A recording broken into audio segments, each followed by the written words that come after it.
Magic Brownies. Book 2 of the Cozy Mystery Series, Camping Girl.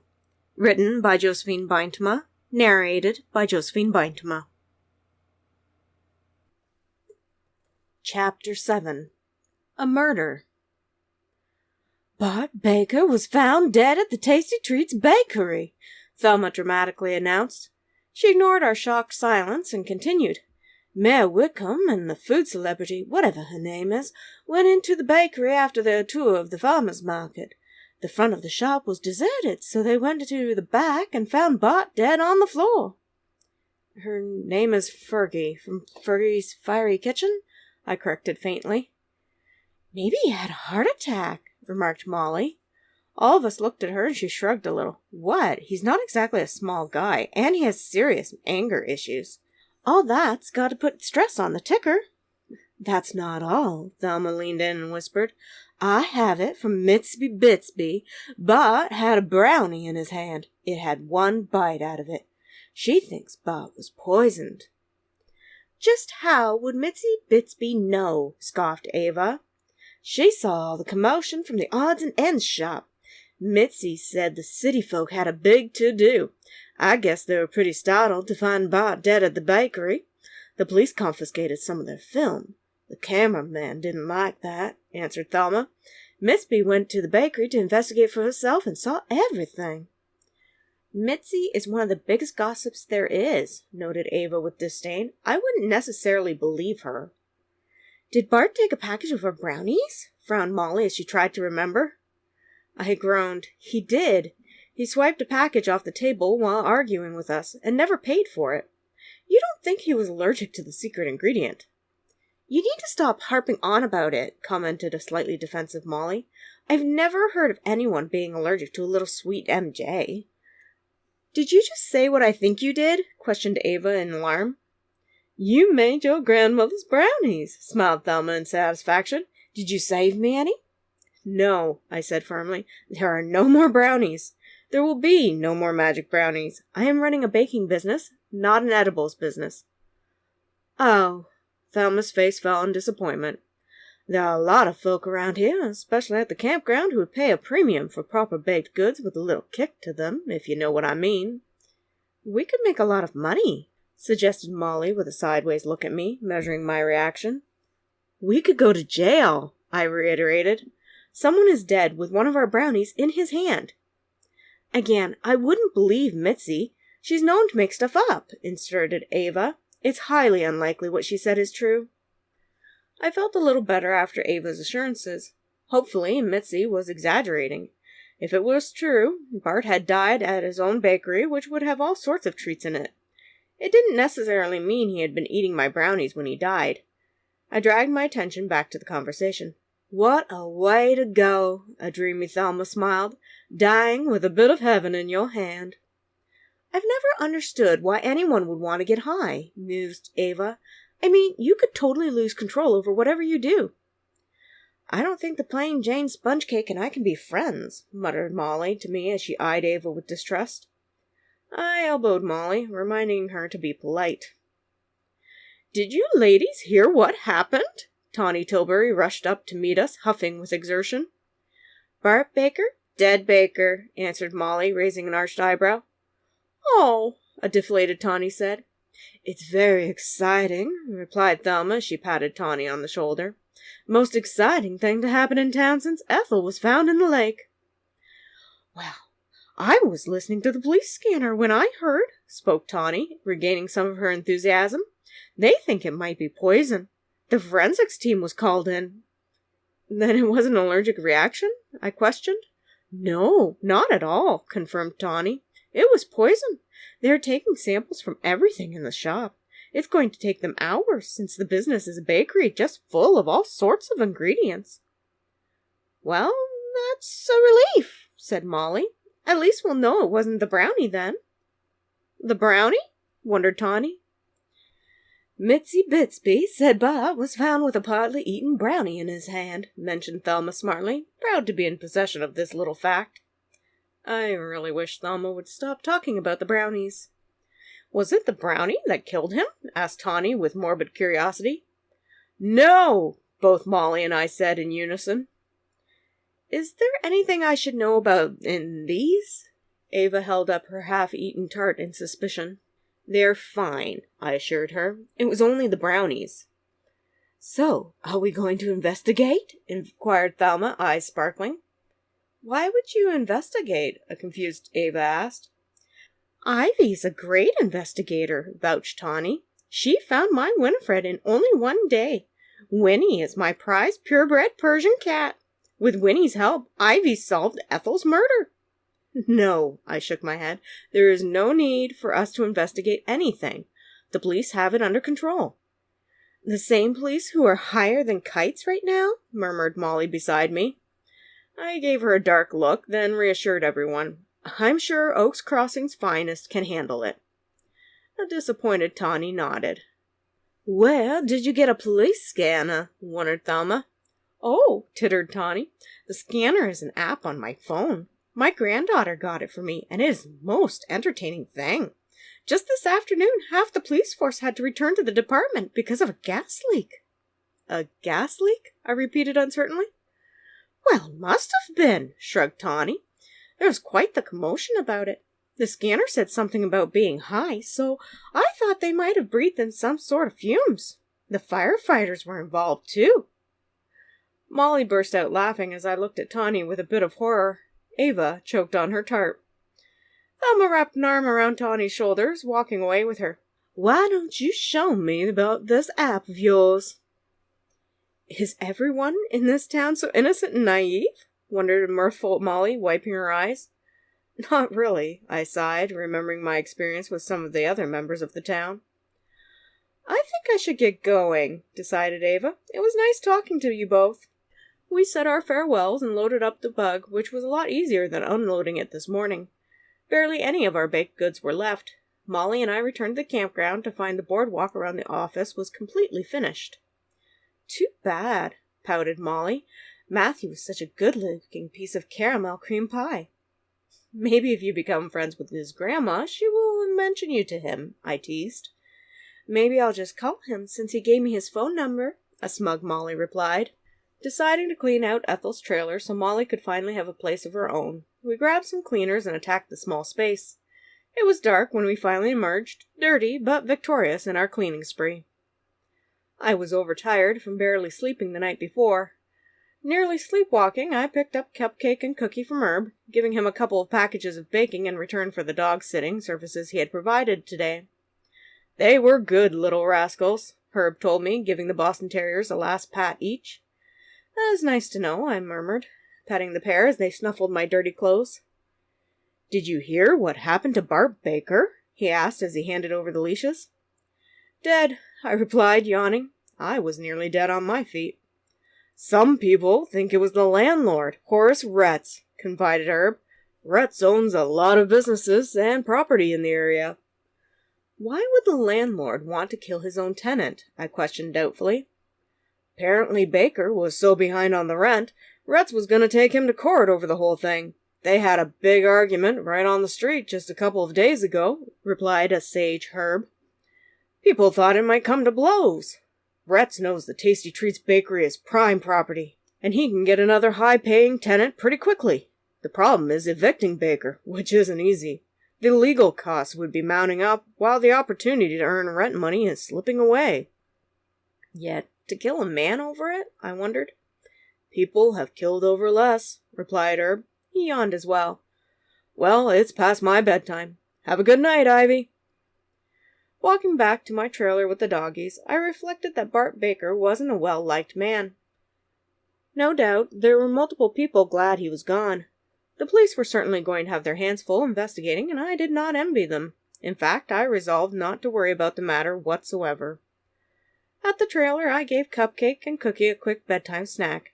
After a shower, I crawled into bed with them, ignoring the rumbling of thunder in the distance since I was just so tired. I woke to the steady sound of rain outside the camper and the steady dripping of leaks inside. Groaning, I hauled myself out of bed to pull the pots and pans out from the cabinet, placing them under the leaking areas to catch the errant water coming in from outside. While I had bought the repair kits for the roof, I hadn't managed to scale the camper to fix the leaks as of yet. Resolving to do it as soon as possible, I snuggled back in with Cupcake, who lay against me. Cookie was still a little standoffish, preferring my feet or a pillow all to herself. It was taking her longer to warm up to me, since I had inherited them, along with the campground upon Grandma's death. The good news is Cookie and I were making progress. She would now let me pet her. Soon enough, both Bosties were snoring noisily, lost in their little dream worlds. I wasn't far behind. I took Sunday off as a day of rest.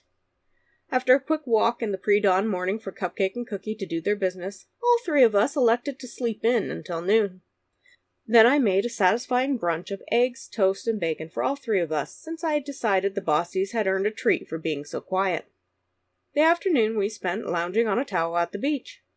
Correction, I lounged and the two doggies sniffed the beach, dug in the sand at the beach, and occasionally dipped their toes in the lake. Cookie got my attention as she gave a low growl. "Hey, is this the Happy Camper Resort?"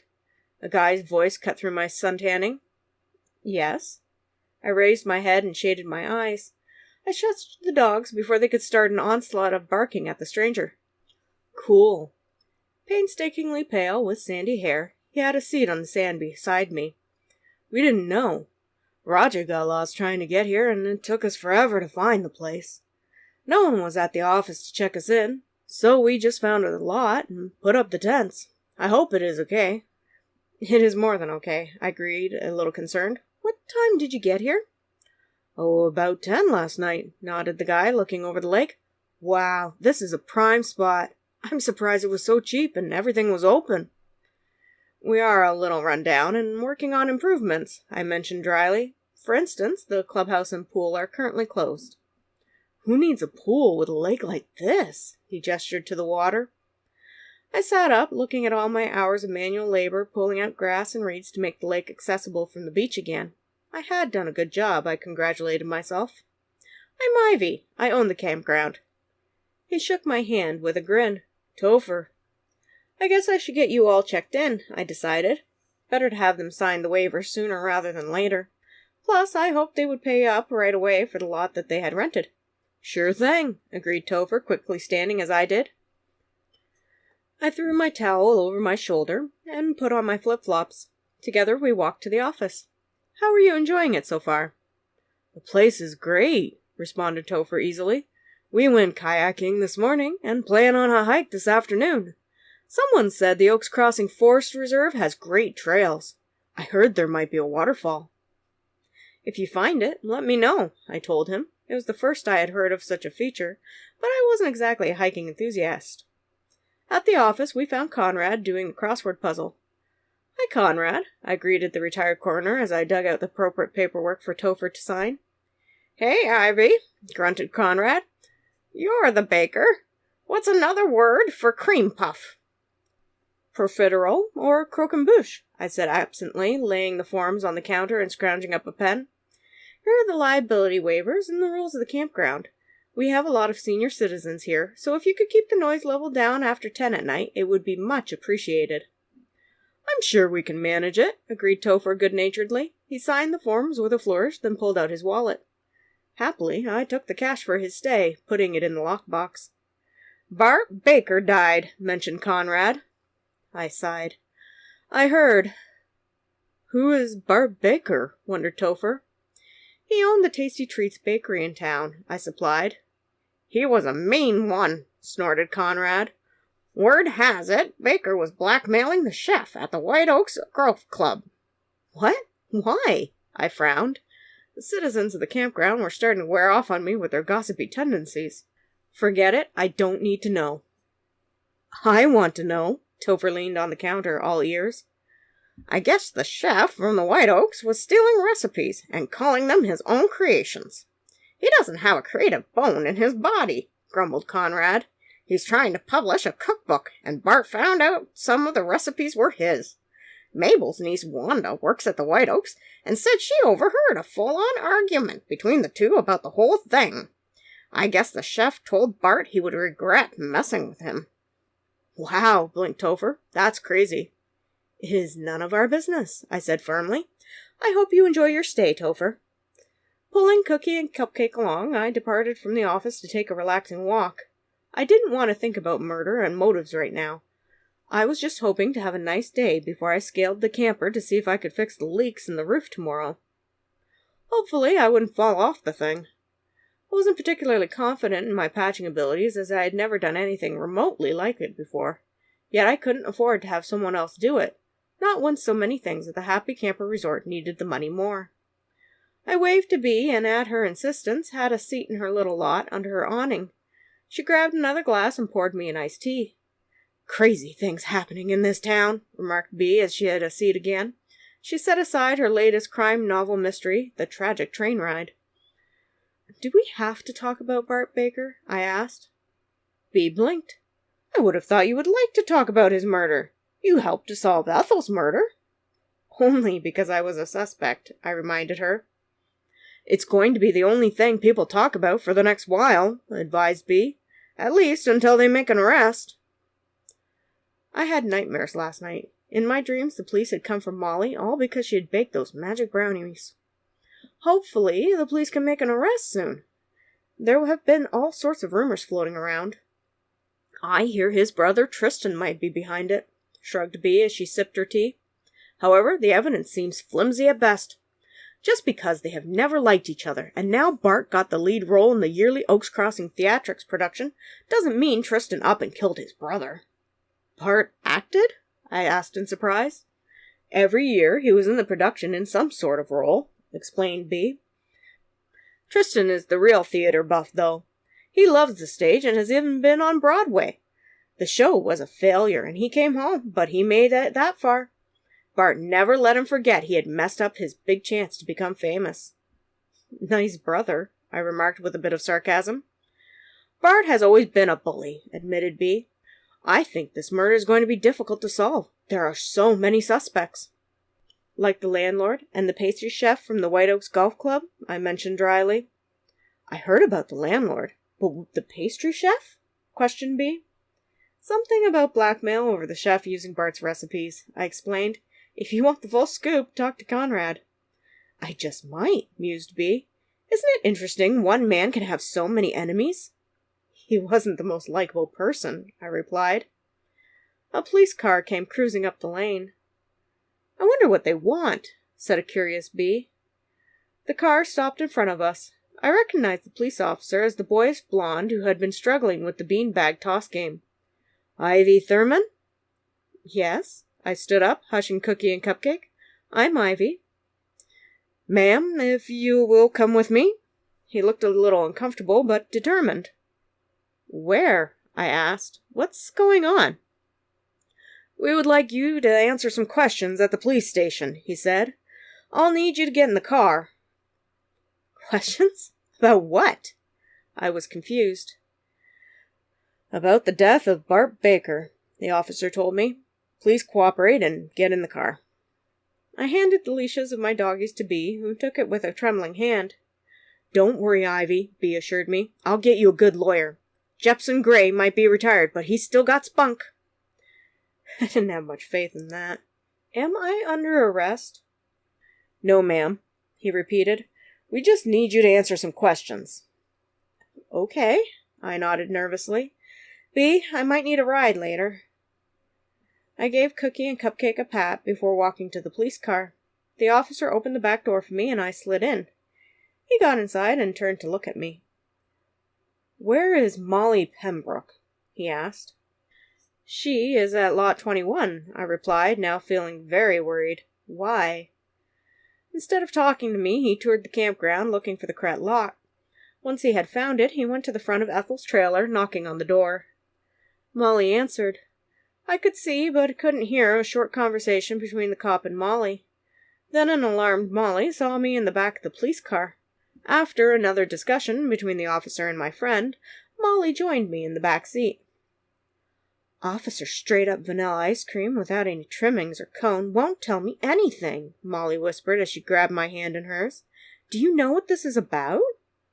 "He said something about questioning us about Bart Baker's death," I replied, trying to stay calm.